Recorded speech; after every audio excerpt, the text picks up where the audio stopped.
Hi, welcome to my women's wonderland channel. இன்னைக்கு நாம் என்ன பார்க்க போகிறோன்னா, ஒரு ரகசியமான ஒரு மூலப்பொருளை பற்றி தான் பார்க்க போகிறேங்க. தோட்டக்காரங்கள்லாம் அப்படி தான் சொல்கிறாங்க. நம்ம மாடி தோட்டத்துக்கு தேவையான சத்துக்களை கொடுக்கக்கூடிய ஒரு ரகசியமான மூலப்பொருள், அதை பற்றி தான் பார்க்க போகிறோம். அந்த என்னென்னா, இது பாருங்கள், அந்த ரகசியமான மூலப்பொருள் இது தாங்க, எப்சம் சால்ட். இந்த சால்ட்டை வந்து நம்ம எப்படி உபயோகப்படுத்தலாம், இதனால் என்ன நன்மைகள் இருக்குன்றதை பற்றி பார்க்கலாம். முதல்ல வந்து இதில் பாருங்கள், தண்ணி வந்து ஒரு 20 லிட்டர் தண்ணி எடுத்து வச்சுருக்கேன். இதுக்கு வந்து நமக்கு ஒரு 10 டேபிள் ஸ்பூன் போட்டால் போதும். நான் கையில் தான் போட போகிறேன். பாருங்கள், 1. இந்த எப்சம் சால்ட்டை பற்றி நம்ம இந்த எப்சம் சால்ட் நமக்கு உபயோகப்படும் அப்படின்னா, செடிகள் வந்து நல்லா வளர்கிறதுக்கும், ஒரு 10 டேபிள் ஸ்பூன் இதில் போட்டாச்சுங்க. அதுக்கப்புறம் இந்த 1 லிட்டர் தண்ணியில் இந்த ஸ்ப்ரேயரில் நம்ம எவ்வளோ போட போகிறோன்னா, ஒரு 10 ml தான் போட போகிறோம். 10 ml போட்டு மிக்ஸ் பண்ணி வச்சுக்கிட்டா போதும். இங்கே பாருங்கள், 10 ml தான் போட்டு இதை நம்ம மிக்ஸ் பண்ண போகிறோம். உங்களுக்கு அளவு வேணும்னா நீங்கள் அளவில் கூட போட்டுக்கலாம். நான் அடிக்கடி யூஸ் பண்ணுறதால இது கையிலே நான் அளவில் போட்டுருவேன். இதையும் நல்லா மிக்ஸ் பண்ணி வச்சுக்கணும். இதை வச்சுக்கிட்டு இங்கே பாருங்கள், இது எதுக்கெல்லாம் நம்ம ஸ்ப்ரே பண்ண போகிறோம் அப்படின்றத பற்றி பார்த்துக்கலாம். முதல்ல இது நல்லா கரையணுங்க. இந்த உப்பு வந்து நல்லா கரையணும். இப்படி தண்ணியை போட்டு பாருங்கள், நல்லா கரைய விட்டுட்டு இந்த மாதிரி கரையணும்.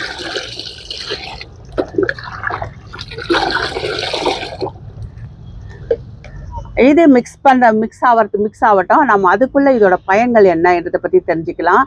எப்சம் சால்ட்டுனா என்ன அப்படின்னா, எப்சம் சால்ட்டுனா என்னென்னா, மெக்னீஷியம், ஆக்சிஜன், அப்புறம் வந்து சல்ஃபேட், இது 3ம் சேர்ந்த கலவை தாங்க எப்சம் சால்ட்டு. இந்த எப்சம் சால்ட்டு என்ன பண்ணும் நம்ம தாவரங்களுக்குன்னா, தாவரங்கள் பசுமையாக இருக்கிறதுக்கும், வேரழுகள் வராமல் இருக்கிறதுக்கும், அதுக்கப்புறம் மெக்னீஷியம் குறைபாடு இருக்கும்போது இதை உபயோகப்படுத்தும் போது அந்த செடிகள் புத்துணர்ச்சி பெற்று வளர்கிறதுக்கும் இது ரொம்ப ரொம்ப உதவி பண்ணுதுங்க. இது மாடி தோட்டத்தில் நான் வந்து 2 வருஷமாக யூஸ் பண்ணிட்டு தான் இருக்கேன். அதை பற்றி தான் இப்போ நம்ம தெரிஞ்சுக்க போகிறோம். இது எல்லாம் கரையறதுக்குள்ளே நாம் இதை பற்றி பல விஷயங்களை தெரிஞ்சுக்கலாங்க.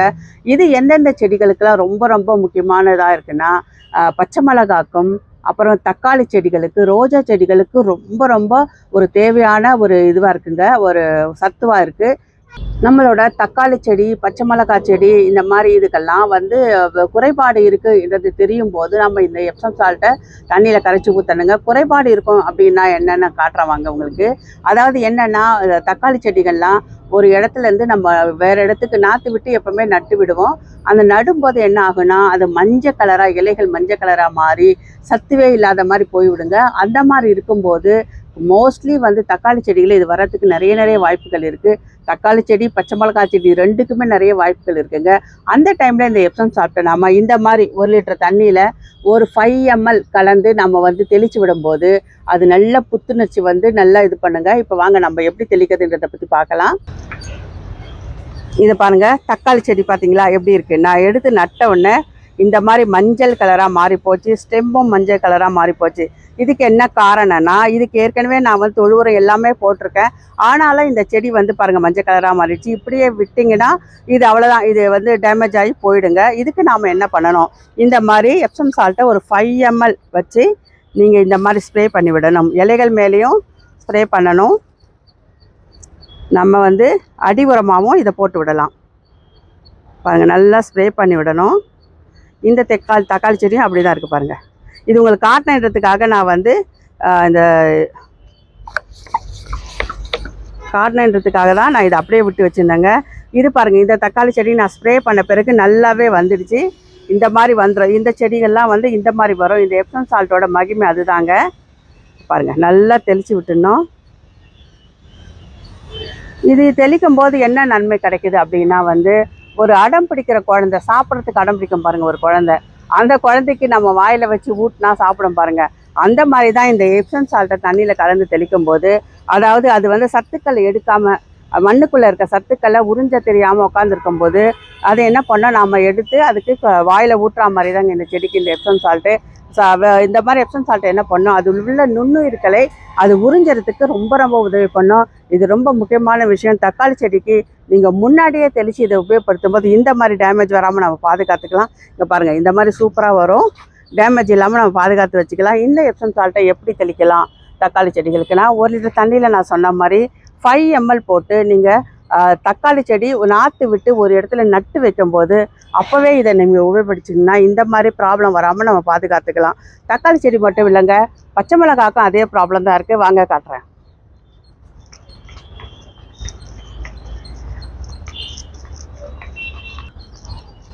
பாருங்கள், பச்சை மிளகாய் செடியிலையும் அதே மாதிரி மஞ்சள் கலராக இலைகள் போய் ஆனால் காய் மட்டும் ஒரு 2 காய் இருக்குது. இது வந்து அப்படியே வளர்ச்சி குன்றி இதுக்கு சத்துக்கள் போகாமல் டேமேஜ் ஆகிடுங்க. அதுக்காக தான் நாம் என்ன பண்ணுறோம், பச்சை மிளகாய் செடிக்கும் இந்த ஸ்ப்ரேயரை நம்ம யூஸ் பண்ணணும். இந்த எப்சம் சால்ட் கலந்த தண்ணியை இது எத்தனை நாளைக்கு ஒரு தடவை யூஸ் பண்ணலாம் அப்படின்னா, முதல்ல வந்து நம்ம செடி எடுத்து வைக்கும்போது நாற்று விட்டு அப்போ ஒரு தடவை போட்டுடுங்க. அப்புறம் ஒரு 15 நாளைக்கு ஒரு தடவை இந்த மாதிரி 1 லிட்டர் தண்ணியில் 5 ml போட்டு நீங்கள் தெளிச்சிட்டே வந்தீங்கன்னா இங்கே தொழுவுக்கு அடியிலையும் நம்ம அந்த மாதிரி தெளித்து விடலாம். பச்சை மிளகாய் பச்சையாக மாறி சூப்பராக வருங்க. டேமேஜும் இல்லாமல் நம்ம பாதுகாத்துக்கலாம். அடுத்தது என்னென்னா ரோஜா செடி. இதுக்கு ரொம்ப ரொம்ப முக்கியமான விஷயம், இந்த ரோஜா செடிக்கு ரொம்ப தேவையானதுங்க. இதில் வந்து மஞ்சள் கலர் ஓடி இலைகள்லாம் ஒன்றுமே ஆகாது. பட் இங்கே பாருங்கள், இந்த மாதிரி இருக்கும்போதே நாம் இந்த ரோஜா செடிக்கு இந்த மாதிரி இலைகள் மேலேயும் தெளித்து விட்டுட்டு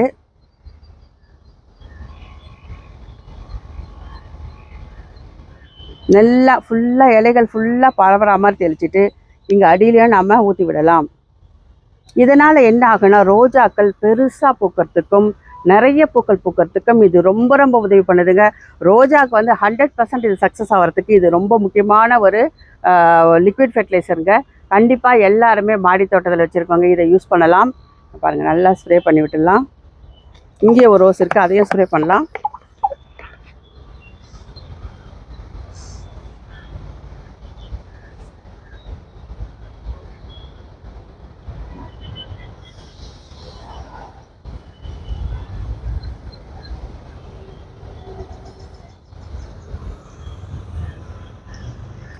இந்த எப்சம் சால்ட்டை வந்து நாம் இப்படியே பேக்கேஜ்லேருந்து எடுத்து அப்படியே செடிகளுக்கு போடக்கூடாதுங்க.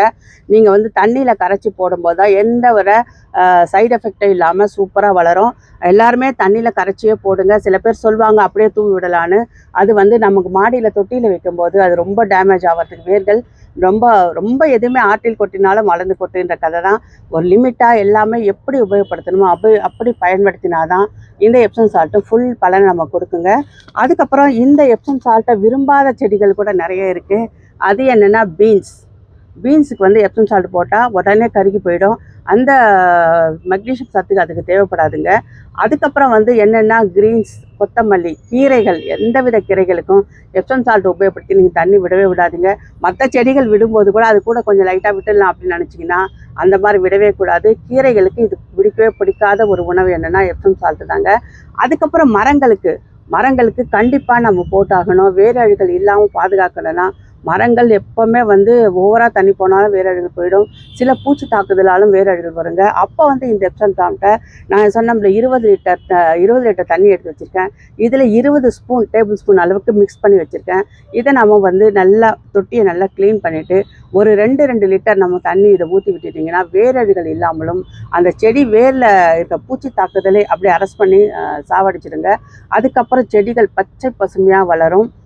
பழங்கள், காய்கள் எல்லாமே அதோட சுவை வந்து அந்த தன்மையோடவே அப்படியே இருக்கும். அதே மாதிரி தான் ரோஜா செடிகளுக்கும் அந்த பூக்களோட கலர் சில செடிகள்லாம் வச்சா கலர் வந்து லைட் ஆகிடும். ரெட்டாக இருந்தால் ஒரு மாதிரி லைட் ரெட் ஆகிடும். அதெல்லாம் ஆகாமல் இருக்கிறதுக்கு இந்த எப்சம் சால்ட் கலந்த தண்ணியை ஊற்றும் போது அந்தந்த கலரில் என்ன ஆரஞ்சுனா ஆரஞ்சு கலரில் இருக்கும், எல்லோனா எல்லோ, கரெக்டான அந்த ரோஜாவுக்கு என்ன கலரோ அந்த கலர் அப்படியே கிடைக்குங்க. அப்போ பார்க்கும்போதும் ரொம்ப அழகாக இருக்கும், வெளுத்து போகாமல் இருக்கும். நிறைய செடிகள் மாடித்தட்டில் வச்சுருக்கவங்க சொல்லியிருக்காங்க, உடனே வைக்கிறேன் ஒரு 6 மாதத்தில் ரோஜா நல்லா பூக்குது அப்புறம் அழுகி போயிடுதுன்னு. இந்த வேரழுகளுக்கு காரணமாக தான் அந்த ரோஜா செடிகள் எல்லாமே டேமேஜ் ஆகுது. மெயினாக ரோஜா செடிகளுக்கு இந்த எப்சம் சால்ட்டை நீங்கள் கண்டிப்பாக பயன்படுத்துங்க. தண்ணி ஊற்றி லிக்விடை கரைச்சி தான் நம்ம ஊற்றணும். மெயினாக அதை மைண்டில் வச்சுக்கோங்க. அதுக்கப்புறம் இப்போ மரங்களுக்கு நம்ம என்ன எப்படி ஊற்ற போகிறோன்றதை பார்க்கலாம். அதுக்கப்புறம் முக்கியமான விஷயம், மண்ணுக்கு எந்த டேமேஜும் ஆகாதுங்க. இது எப்சம் சால்ட்டுன்றதால சால்ட்டு வந்து எப்போவுமே நம்ம செடிகளுக்கு ஹார்ம்ஃபுல்லாக தான் இருக்கும்.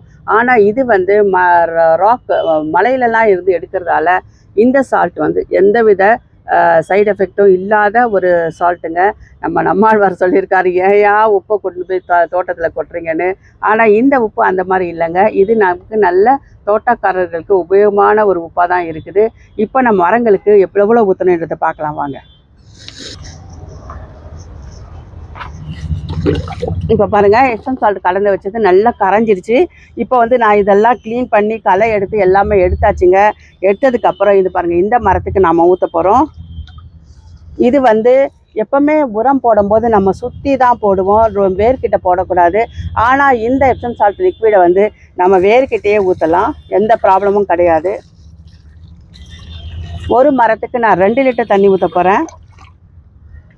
இது வந்து 1 லிட்டர் கணக்குங்க. வேர்கிட்டயே நம்ம ஊற்றலாம், எந்த வித டேமேஜும் ஆகாது. இங்கே பாருங்கள், மங்குஸ்தான் இதுக்கும் நாம் ஊற்ற போகிறோம்.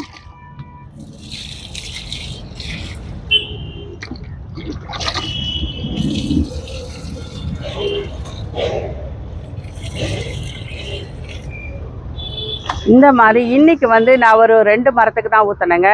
அப்புறமா நான் என்ன பண்ணுவேன், கலந்து எல்லா மரத்துக்கும் ஊற்றிடுவேன். கொஞ்சம் இருக்கிறதையோ நாம் என்ன பண்ணலாம், வாட்டர் ஆப்பிள் ஊற்றிடலாம்.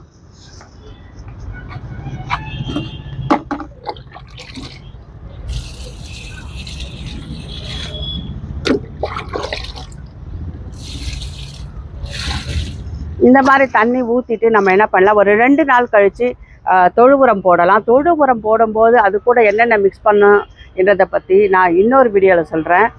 செடிகளுக்கு நான் சொல்லியிருக்கேன், 15 நாளைக்கு ஒரு தடவை நீங்கள் தெளித்து விட்டிங்கன்னா பச்சை பசேல் நம்ம காய்கறிகள் எல்லாமே சூப்பராக பூத்து குளிர்ந்து காய்கள் கொடுக்கும். மரங்களுக்கு நம்ம எப்படி தெளிக்கணும் அப்படின்னா, மரங்களுக்கு வருஷத்துக்கு ஒரு 3 தடவை இல்லை 4 தடவை ஊற்றினா போதுங்க. மரங்களுக்கு அவ்வளோ ஊற்றினாலே போதும். அதாவது 3 மாதத்துக்கு ஒரு தடவை இந்த எப்சம் சால்ட்டை கரைச்சி நீங்கள் ஊற்றும் போது மரங்கள் செழித்து வளர்றதை நீங்கள் கண்கூடாக பார்க்கலாம். இது ஒரு அற்புதமான ஒரு ரகசியமான மூலப்பொருளுங்க. அதனால் இதை எல்லாருமே பயன்படுத்தலாம். அளவோடு பயன்படுத்தி நம்ம வளமோடு செடிகளை வளர்க்கலாங்க. இந்த வீடியோ உங்களுக்கு பயனுள்ளதாக இருக்குன்னு நினைக்கிறேன். இந்த வீடியோ உங்களுக்கு பிடிச்சிருந்தா லைக் பண்ணுங்கள், ஷேர் பண்ணுங்கள், சப்ஸ்கிரைப் கூட பண்ணுங்கள். மறக்காமல் பெல் ஐக்கானை கிளிக் பண்ணுங்கள். ஓகே, பாய்.